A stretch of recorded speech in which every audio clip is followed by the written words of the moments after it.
नमस्कार दोस्तों, मैं सुरेंद्र सिंह रावत और मैं अपने YouTube channel target with Surendra पर आपका हार्दिक स्वागत, हार्दिक अभिनंदन करता हूं। मैं सेकंड ग्रेड टीचर आपको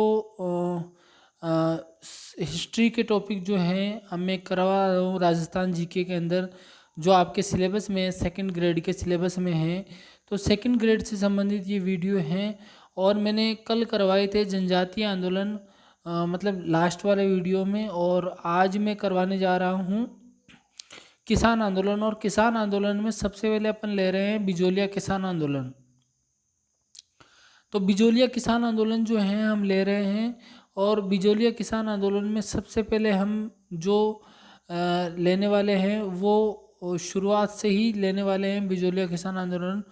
और कुछ लोगों की नोट्स की डिमांड है, तो एक बार मुझसे संपर्क ज़रूर करें फर्स्ट पेपर के लिए, जीके के लिए, फर्स्ट पेपर जीके के लिए। तो अगर किसी को लेना है तो एक बार संपर्क ज़रूर करें। जितने उपलब्ध होते हैं उतने उपलब्ध करवाऊंगा मैं, और जितनी मेरी हो सकती है उतना करवाऊंगा। तो आप एक बार संपर्क कर लें मुझसे व्हाट्सएप पे, पुरानी वीडियोस में नंबर दिए हुए हैं। तो हम बिना देर किए शुरू करते हैं राजस्थान में किसान आंदोलन, बिजोलिया किसान आंदोलन। लगभग 44 वर्षों तक चला ये आंदोलन। कितने वर्षों तक चला? 44 वर्षों तक चला। ये क्वेश्चन भी पूछा जाता है कब से कब तक रहा है ये? 1897 से 1941 तक ये आंदोलन चला। ध्यान रहे यह राजस्थान और कुछ विद्वानों के अनुसार भारत का प्रथम सफल किसान आंदोलन था। बिजोलिया ठिकाना भीलवाड़ा जिले में है। बिजोलिया ठिकाना कहाँ पर है? भीलवाड़ा जिले में है। और बहुत उपजाऊ पठारी क्षेत्र हैं, बहुत उपजाऊ पठारी क्षेत्र हैं, इसलिए इस क्षेत्र को उपरमाल कहा जाता है। यानी उपरमाल का मतलब हो गया बिजोलिया से लेकर भैंसरोडगढ़ का जो क्षेत्र है, बिजोलिया से लेकर भैंसरोडगढ़ का जो क्षेत्र है उसको उपरमाल कहा जाता है। तो ये बहुत ही उपजाऊ क्षेत्र था। बिजोलिया का वास्तविक नाम विजयवल्ली था, विजयवल्ली था। यहाँ परमार वंश के जागीरदार थे, परमार वंश के जागीरदार थे, ये भी आपको ध्यान रखना है। किंतु अधिकतर किसान धाकड़ जाति के थे। किस जाति के थे? धाकड़ जाति के। पूछा जा सकता है प्रश्न। जाट कृषक थे। बिजोलिया शिलालेख चौहान वंश के इतिहास से संबंधित हैं, ये आपको पता ही होना चाहिए। चौहान वंश से संबंधित हैं। सर्वप्रथम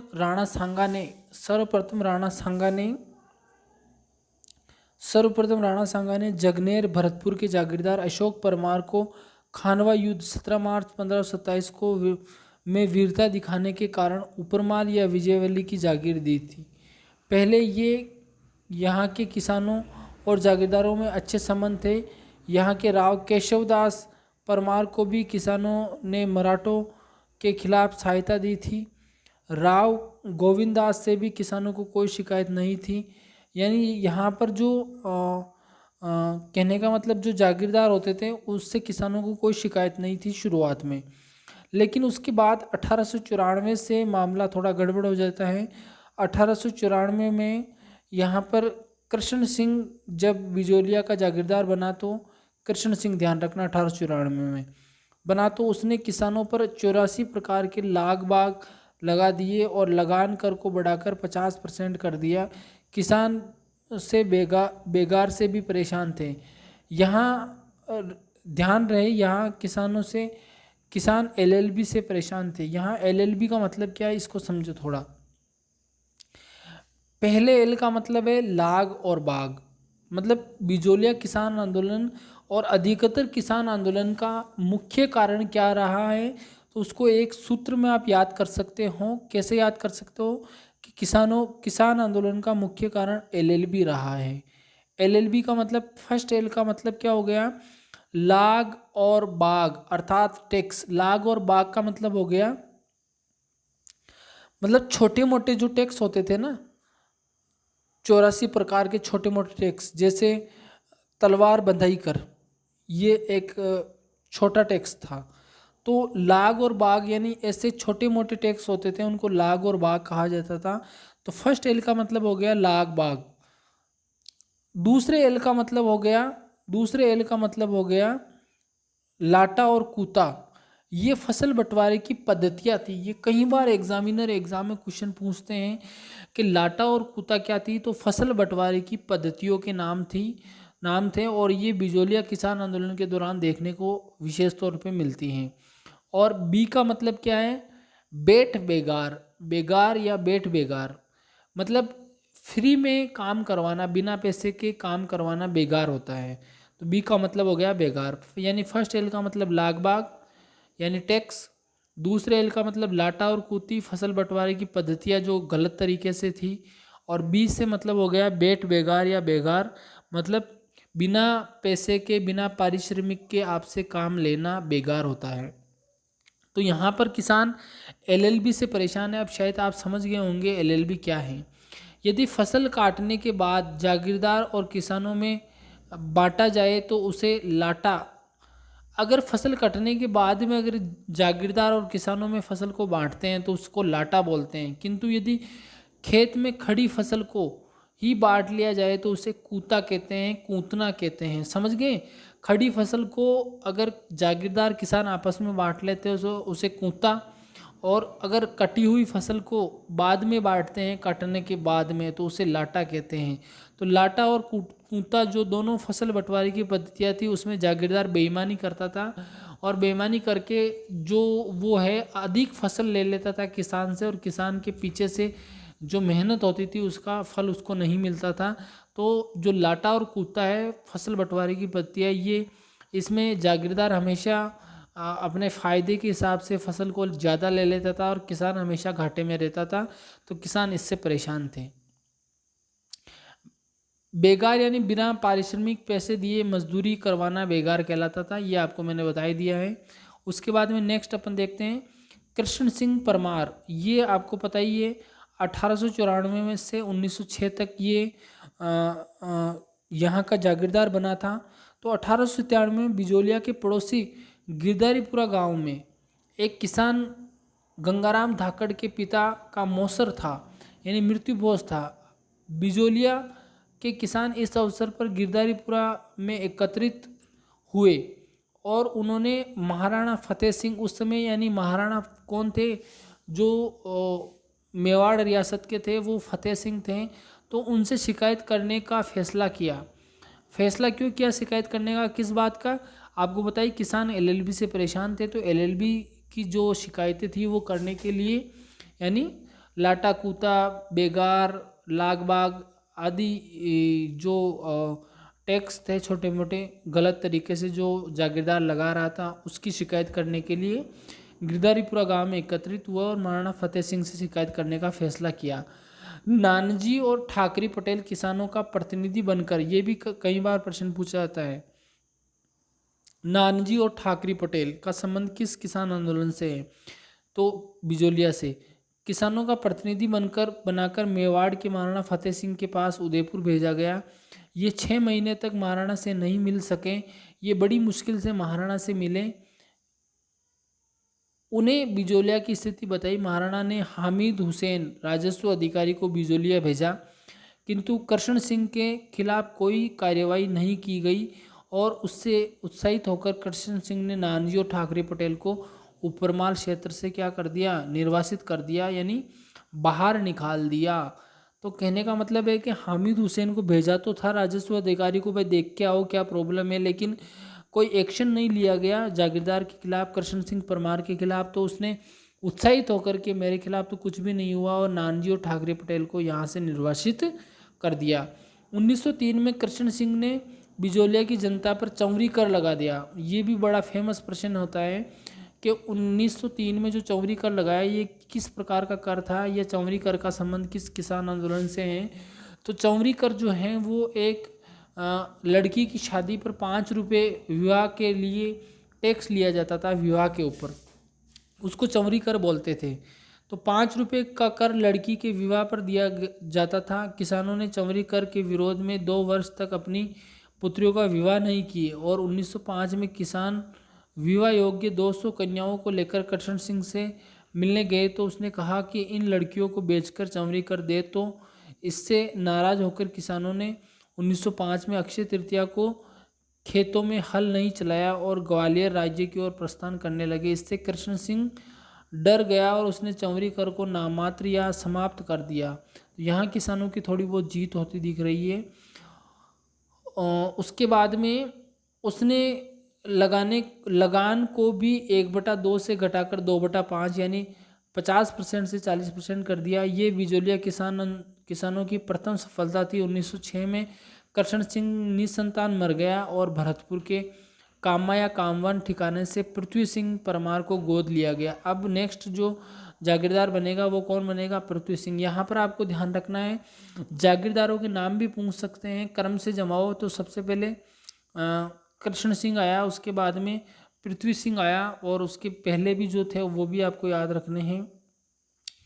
अब पृथ्वी सिंह 1906 से 1914 तक रहे। तो 1906 से 1914 तक पृथ्वी सिंह रहे। प्रत्येक नए जागीरदार को मेवाड़ के महाराणा की ओर से एक तलवार भेजी जाती थी।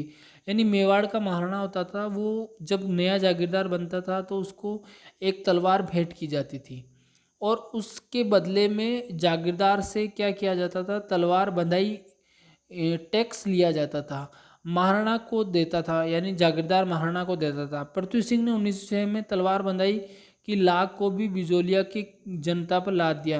यानी टैक्स तो जागीरदार को देना है, लेकिन उसने क्या किया? उस टैक्स को जनता पर लाद दिया। तो जनता तो वैसे ही परेशान है टैक्स से, और ज़्यादा टैक्स लगा दिया, यानी तलवार बंधाई एक्स्ट्रा टैक्स लगा दिया, तो इससे और भी जनता परेशान हो जाएगी। इससे नाराज होकर ठिकाने के किसानों ने साधु सीताराम दास, फतेहकरण चारण और ब्रह्मदेव के नेतृत्व में आंदोलन शुरू कर दिया। यहाँ पर इम्पोर्टेंट बात है, अगर आपसे पूछा जाए बिजोलिया किसान आंदोलन के जनक कौन है, तो साधु सीताराम दास है। ये स्पेशल आपको ध्यान रखना है। कई बार इस तरह भी प्रश्न पूछा जाता है कि निम्नलिखित में से किसका संबंध बिजोलिया किसान आंदोलन से नहीं है। तो यहाँ पर देखो, साधु सीताराम दास, फतेहकरण चारण और ब्रह्मदेव, ये तीनों बिजोलिया किसान आंदोलन के शुरुआती दौर में आंदोलन को शुरू करने वाले लोग थे। तो इनका नाम याद रखना है। एग्जामिनर 50 तरीके से 100 तरीके से क्वेश्चन बना सकता है। आपसे पूछ लिया कि निम्नलिखित में से किसका संबंध बिजोलिया किसान आंदोलन से नहीं है। अब उसने ऑप्शन में साधु सीताराम दास डाल दिया, फतेहकरण चारण डाल दिया, ब्रह्मदेव डाल दिया और एक और ब्रह्मचारण डाल दिया। तो आप ब्रह्मदेव और ब्रह्मचारण में कंफ्यूज हो जाओगे। तो यहाँ पर आपको ध्यान रखना है, ब्रह्मदेव है, फतेहकरण चारण है, साधु सीताराम दास है। और अगर आपसे जनक पूछे तो साधु सीताराम दास इसका जनक है किसान आंदोलन का। शुरू किया 1913 में 100 किसान पृथ्वी सिंह से मिलने पहुँचे, किंतु उसने मिलने से इनकार कर दिया। इसलिए किसानों ने 1913 में उपरमाल कुरुक्षेत्र को पड़त रखा, अर्थात खेती नहीं की और कोई भूमिकर नहीं दिया। पृथ्वी सिंह ने साधु सीताराम दास को लाइब्रेरी की नौकरी से निकाल दिया और फतेहकरण चारण और ब्रह्मदेव को बिजोलिया से निर्वासित कर दिया। अब इनका भी नंबर आ गया। 1914 में पृथ्वी सिंह की मृत्यु हो गई। 1914 में पृथ्वी सिंह की मृत्यु हो गई और उसका अल्पवयस्क पुत्र केसरी सिंह बिजोलिया का नया जागीरदार बना, किंतु उसके छोटा होने के कारण मेवाड़ सरकार ने बिजोलिया ठिकाने को मुंसरमात यानी कोर्ट ऑफ वार्ड्स कर दिया। कोर्ट ऑफ वार्ड्स का कर दिया, इसका मतलब है कि मुंसरमात का मतलब है कि डायरेक्ट बिजोलिया ठिकाने को मेवाड़ सरकार ने अपने अंडर में ले लिया। मेवाड़ सरकार की तरफ से अमर सिंह राणावत और डूंगर सिंह भाटी को मुंसरिफ नियुक्त किया और सारी प्रशासनिक शक्तियां दे दी। यहाँ पर आपको ध्यान रखना है। विजय सिंह पथिक और बिजोलिया किसान आंदोलन, यानी विजय सिंह पथिक का क्या रोल रहा, ये भी कई बार एग्जाम में पूछा जाता है। तो उत्तर प्रदेश के बुलंदशहर ठिकाने के गुठावली गांव में भूप सिंह गुर्जर का जन्म हुआ। रास बिहारी बोस, सचिंद्र सान्याल के संपर्क में आकर ये क्रांतिकारी बने। इन्हें अजमेर में सशस्त्र सहायता देने के लिए गोपाल सिंह खरवा के पास अजमेर भेजा। क्रांति असफल होने पर इन्हें टोडगढ़ के दुर्ग में नज़रबंद रखा। टोडगढ़ तहसील में ही आपको पता होना चाहिए कि एक किला है टोडगढ़ का किला, टोडगढ़ के अंदर जो अजमेर में पड़ता है। तो वहाँ पर इनको नज़रबंद किया गया, किंतु फिरोजपुर षड्यंत्र केस और लाहौर षड्यंत्र केस में इनका नाम आ गया, इसीलिए यहाँ ये टोडगढ़ से फरार हो गए और मेवाड़ की तरफ चले गए। इन्होंने दाढ़ी बढ़ाकर अपना नाम भूप सिंह से विजय सिंह पथिक रख लिया और ये सर्वप्रथम कांकरोली के निकट भाषा गांव में एक पाठशाला चलाते थे। भाषा से ये मोही चले गए। यहाँ इनकी मुलाकात मोही के ठाकुर डूंगर सिंह भाटी और ईश्वरदास आसिया यानी केसरी सिंह बारट के दामाद से हुई और मोही गांव से पथिक जी चित्तौड़ के ओछड़ी गांव पहुँचे और वहाँ हरिभाई किंकर द्वारा स्थापित विद्या प्रचारिणी सभा का संचालन किया। तो यहाँ पर आपको ध्यान रखना है कि हरिभाई किंकर ने विद्या प्रचारिणी सभा जो स्थापित की थी उसका संचालन किया। कहाँ पर? ओछड़ी गांव में, चित्तौड़ में।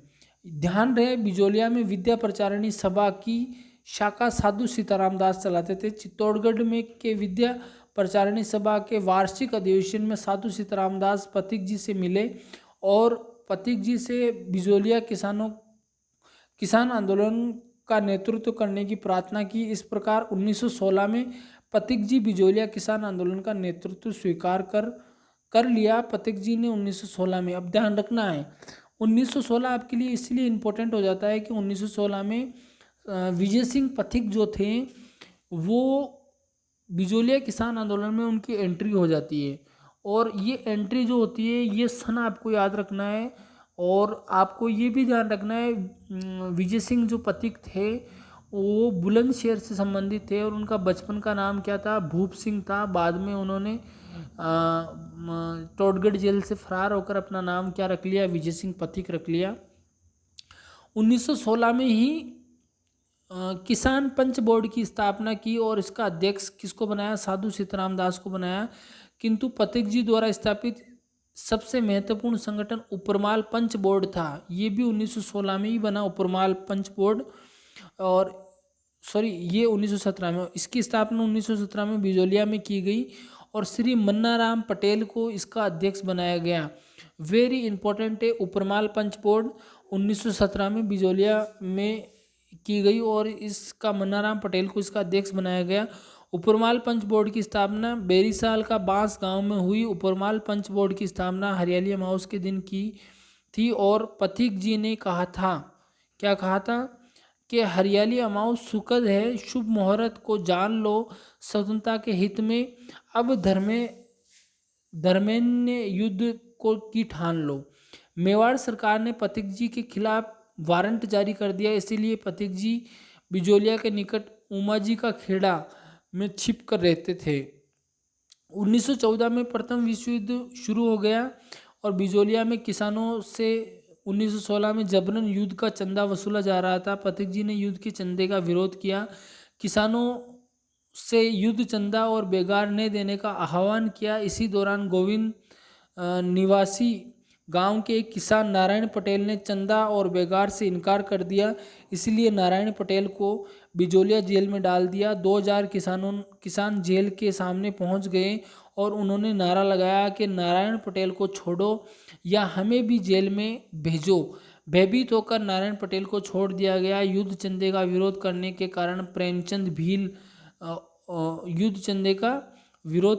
कारण प्रेमचंद भील और साधु सीताराम दास को भी गिरफ्तार कर लिया गया और उन पर राजद्रोह का मुकदमा चलाया गया। पथिक जी ने बाल गंगाधर तिलक को परिस्थितियों की जानकारी दी, इसीलिए तिलक ने मेवाड़ के महाराणा फतेह सिंह को पत्र लिखा और जिसका फलस्वरूप प्रेमचंद भील और साधु सीताराम दास को छोड़ दिया गया। 1917 में प्रज्ञा चक्षु भंवरलाल स्वर्णकार द्वारा लिखा गया एक गीत अत्यंत प्रसिद्ध हुआ। वे इस प्रकार था, मान मान मेवाड़ राणा प्रजा पुकारे रे, रूस जार को पतो न चाल्यो, सुन राणा फतेहमाल रे। कि रूस का जो जार था उसका भी पता नहीं चला था, इसीलिए मान जा मेवाड़ के राणा प्रजा पुकारे। तो ये बात ये कही थी उस समय, तो बहुत ही फेमस हुई थी। बिजोलिया ठिकाने में नौकरी करने वाले श्री माणिक्यलाल वर्मा पथिक जी से प्रभावित हुए और उन्होंने नौकरी छोड़ दी तथा इन्होंने बिजोलिया के पार्श्वनाथ मंदिर में पथिक जी के सामने आजीवन देश की सेवा की कसम खाई। माणिक्यलाल वर्मा का भी संबंध किससे है? माणिक्यलाल वर्मा का संबंध भी किससे है? इस बिजोलिया किसान आंदोलन से ही है, आपको ध्यान रखना।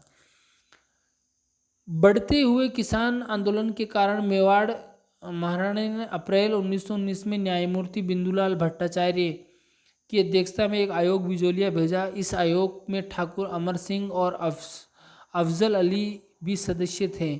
आयोग ने किसान शिकायतों को सही माना और किसान बिंदुलाल भट्टाचार्य आयोग का ध्यान रखना अप्रैल 1919 में आया है। किससे संबंध है? बिजोलिया किसान आंदोलन से। इसके सदस्य कौन थे? अमर सिंह और अफजल अली इसके सदस्य थे। वर्मा जी को जेल से रिहा कर दिया। अनावश्यक लागबाग और बेगार को समाप्त की सिफारिश की, किंतु मेवाड़ सरकार ने इन सिफारिशों की ओर कोई ध्यान नहीं दिया। माणिक्यलाल वर्मा द्वारा लिखा हुआ पंछीड़ा गीत, वेरी इंपॉर्टेंट है पंछीड़ा गीत, बिजोलिया किसान आंदोलन में जन जन का गीत बन गया है। विजय सिंह पथिक ने बिजोलिया आंदोलन को राष्ट्रीय स्तर पर प्रसिद्ध बनाने के लिए वेरी वेरी इंपॉर्टेंट है, कानपुर के प्रताप अखबार के संपादक गणेश शंकर विद्यार्थी को राखी भेजकर भाई बना लिया और प्रताप अखबार ने बिजोलिया आंदोलन को राष्ट्रीय स्तर पर प्रसिद्ध बनाया। ये आपको ध्यान रखना, ये अखबार किसका है और किसने इसमें बिजोलिया की खबर छपी और राष्ट्रीय स्तर पर बिजोलिया किसान आंदोलन प्रसिद्ध हुआ। महात्मा गांधी ने बिजोलिया आंदोलन की जानकारी देने के लिए पथिक जी ने 1918 में कांग्रेस के दिल्ली अधिवेशन में आमंत्रित किया गया और तिलक के अखबार मराठा, जो तिलक का अखबार था मराठा, और कोलकाता से निकलने वाला भारत मित्र और प्रयाग से निकलने वाला अभ्युदय अखबार में बिजोलिया आंदोलन की घटनाएं छपने लगी। तो पथिक जी ने 1919 में कांग्रेस के अमृतसर अधिवेशन में भी शामिल हुए। इस अधिवेशन में बाल गंगाधर तिलक ने बिजोलिया प्रस्ताव पारित किया, किंतु महात्मा गांधी ने इसे ये कहकर लौटा दिया कि मदन मोहन मालवीय को महाराणा से मिलवाकर इस मामले को तय करवा देंगे। 1919 में गांधी जी की प्रेरणा से पथिक जी ने महाराष्ट्र के वर्धा, वेरी इंपॉर्टेंट है, महाराष्ट्र के वर्धा में राजस्थान सेवा संघ की स्थापना की। ये कई बार एग्जाम में पूछा जाता है कि 1919 में राजस्थान सेवा संघ की स्थापना किसने की या कब की या किसने की, तो ये आपको ध्यान रखना। 1919 में वर्धा में राजस्थान सेवा संघ की स्थापना की और वर्धा से ही राजस्थान केसरी अखबार निकाला, राजस्थान केसरी अखबार निकाला। ये भी कई बार पूछा गया है अखबार है। किसने निकाला? विजय सिंह पथिक ने। इस अखबार के संपादक पथिक जी बने, जबकि इसके सह संपादक रामनारायण चौधरी और ईश्वरदान आसियान बने। इस अखबार की आर्थिक जिम्मेदारी सेठ जमनालाल बजाज ने उठाई।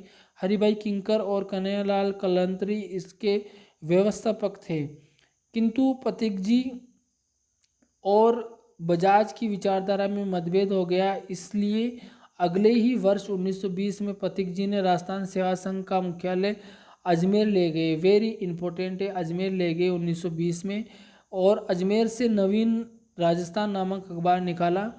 राजस्थान केसरी अखबार था, उसका नाम नवीन राजस्थान नामक अखबार कर दिया और इस अखबार को बंद करवा दिया। इसलिए नवीन राजस्थान की जगह तरुण राजस्थान नामक अखबार निकाला, फिर इसका नाम चेंज कर दिया।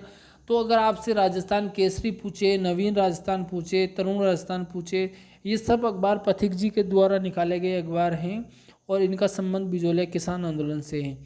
संपादन अजमेर और ब्यावर से ही श्री जयनारायण व्यास ने किया।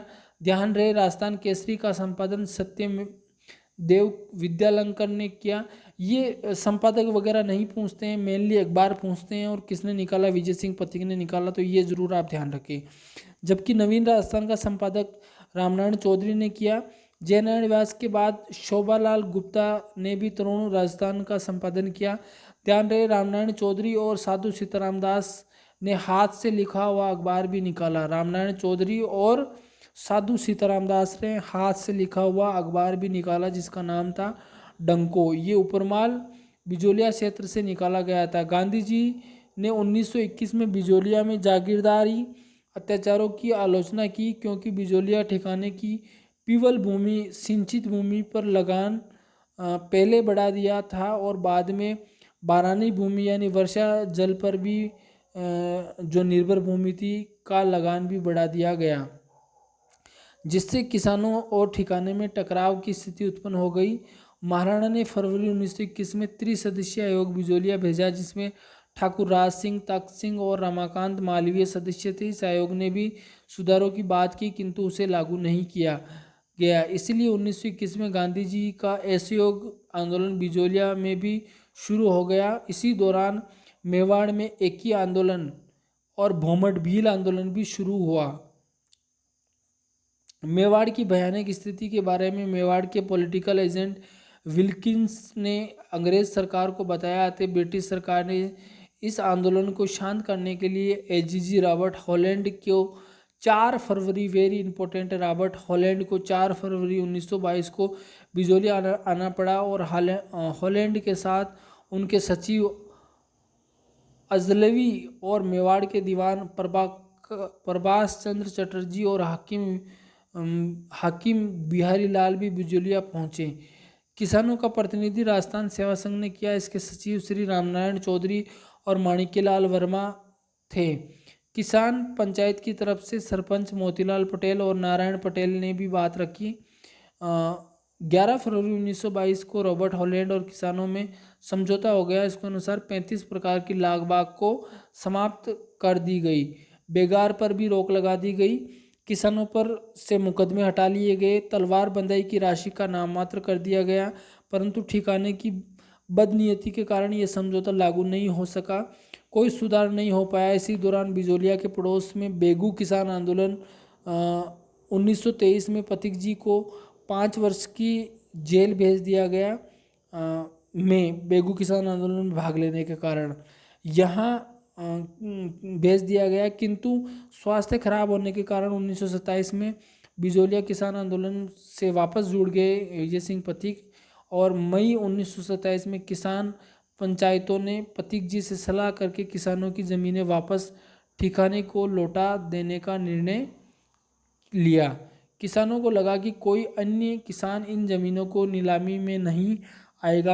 यानी देखो, विजय सिंह पथिक के जब वापस ये जेल से आए 1927 में, तो विजय सिंह पथिक जी की सलाह से किसानों ने क्या किया, ठिकाने को ज़मीनें वापस लौटा दी कि आप लो ये ज़मीनें और आप जानो। और किसानों ने ये सोचा और पथिक जी ने भी ये सोचा कि इस ज़मीन को कोई भी नहीं खरीदेगा एक्चुअल में।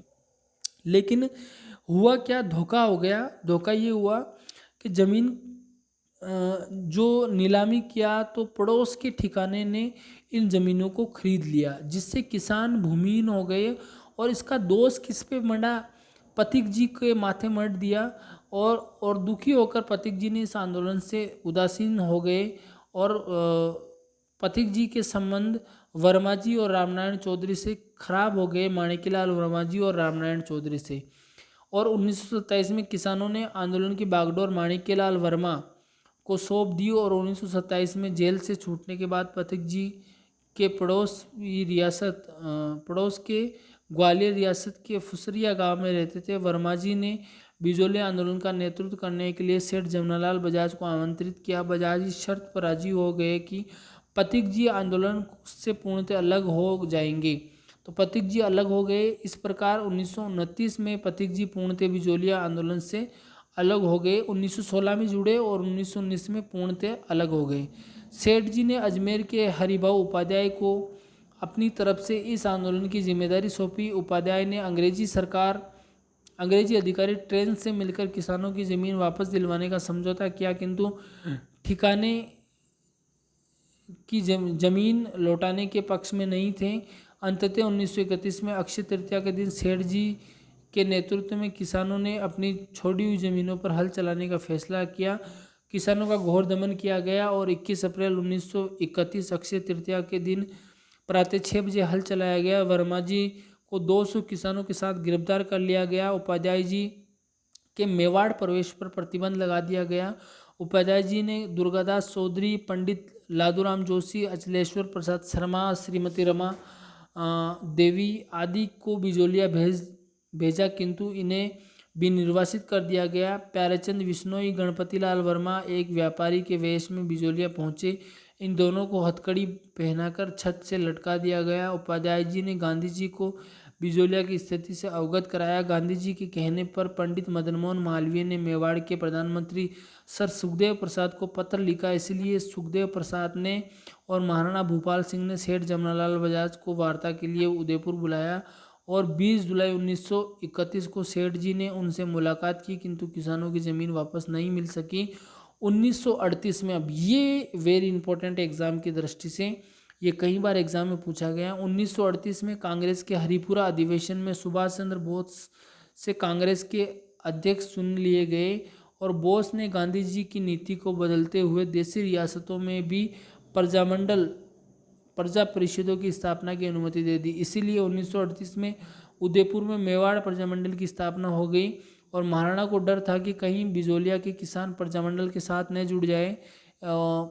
वहीं बिजोलिया किसान पंचायतों ने भी 24 अक्टूबर 1938 को यह प्रस्ताव पारित कर दिया कि यदि किसानों को उनकी भूमि लौटा दी जाए तो किसान भविष्य में किसी भी आंदोलन से नहीं जुड़ेंगे। मेवाड़ के नए प्रधानमंत्री सर टी.वी. विजय राघवाचार्य ने 1941 में किसानों के साथ समझौता कर लिया और टी.वी. राघवाचार्य के आदेश पर मेवाड़ के राजस्व मंत्री मोहन सिंह मेहता और मेवाड़ के पॉलिटिकल एजेंट विल्किंसन किसानों से मिलने बिजोलिया गए और आंदोलन समाप्त हो गया। कुछ इतिहासकारों के अनुसार ये आंदोलन सफल रहा, जबकि कुछ इतिहासकारों के अनुसार ये असफल रहा।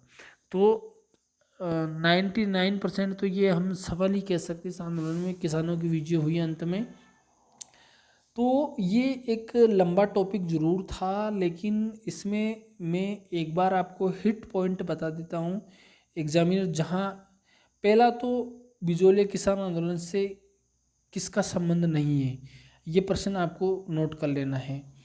तो इसमें जितने भी नाम आए मेन मुख्य वो आपको ध्यान रखने हैं। इसके अलावा आपको जैसे मैं बताता चलता हूँ, जैसे ये बड़ा ही फेमस है हरिपुरा अधिवेशन 1938 में, ये आपको अच्छे से याद करना है। इसके अलावा और क्या इसमें इम्पोर्टेंट मैं बताता चलता हूँ आपको।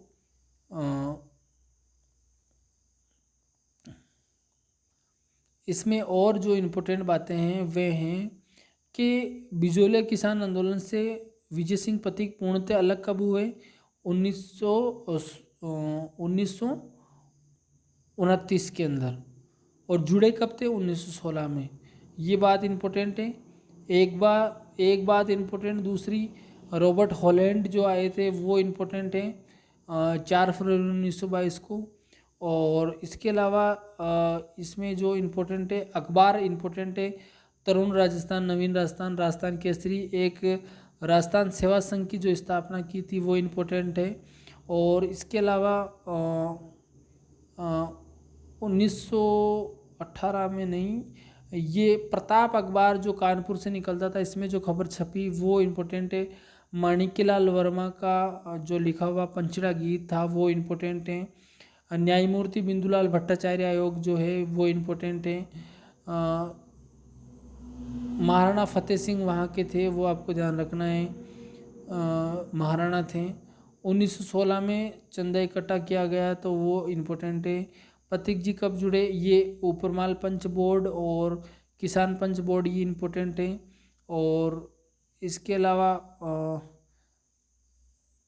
अलावा जो इसमें शुरुआत में जो आए थे, विजय सिंह पथिक की जो एंट्री है, विजय सिंह पथिक का बचपन का नाम भूप सिंह गुर्जर था, और फिर रास बिहारी बोस और सचिंद्र सैनाल के संपर्क में आकर ये क्रांतिकारी बन गए, और बाद में ये बिजोलिया किसान आंदोलन से जुड़े। तलवार बंदाईकर इसमें इम्पोर्टेंट है। पृथ्वी सिंह परमार जो शासक बने, और चौवरीकर इम्पोर्टेंट है। राजस्व अधिकारी हामिद हुसैन जो आया वो इम्पोर्टेंट है। गिरधारीपुरा में जो नानजी और ठाकरे पटेल जो किसानों के प्रतिनिधि बनकर चले गए थे, ये इम्पोर्टेंट है। तो ये सारी बातें इम्पोर्टेंट है। पेशेंस रख के अगर पढ़ोगे तो निश्चित रूप से, अगर इससे बाहर अगर सेकंड ग्रेड में कोई सवाल आया है तो मुझे बताइए, आप कमेंट बॉक्स में लिख के पुराने पेपर देखिए और मुझे बताइए। और इसका PDF मैंने टेलीग्राम चैनल पर डाल दिया है, वहाँ से आप चाहो तो इसको डाउनलोड कर सकते हो। और ये जो है बहुत ही महत्वपूर्ण किसान आंदोलन था, बिजोलिया किसान आंदोलन। आप अच्छे से एक बार देख लें इसको। और इतनी देर वीडियो सुना उसके लिए बहुत बहुत धन्यवाद। और बार बार रिवीजन करें। बिजोलिया किसान आंदोलन से एक प्रश्न निश्चित रूप से पूछा ही पूछा जाता है, बहुत अच्छे से इस आंदोलन को करें। तो हम पढ़ रहे हैं हिस्ट्री में किसान आंदोलन और जनजातीय आंदोलन। जनजातीय आंदोलन पूरे कर लिए, किसान आंदोलन में बिजोलिया किसान आंदोलन हो गया अपना। अब आगे के देखते हैं नेक्स्ट वीडियो में क्या पढ़ेंगे अपन। जो भी पढ़ेंगे अच्छा टॉपिक लेंगे जो एग्ज़ाम में आने लायक होगा। धन्यवाद।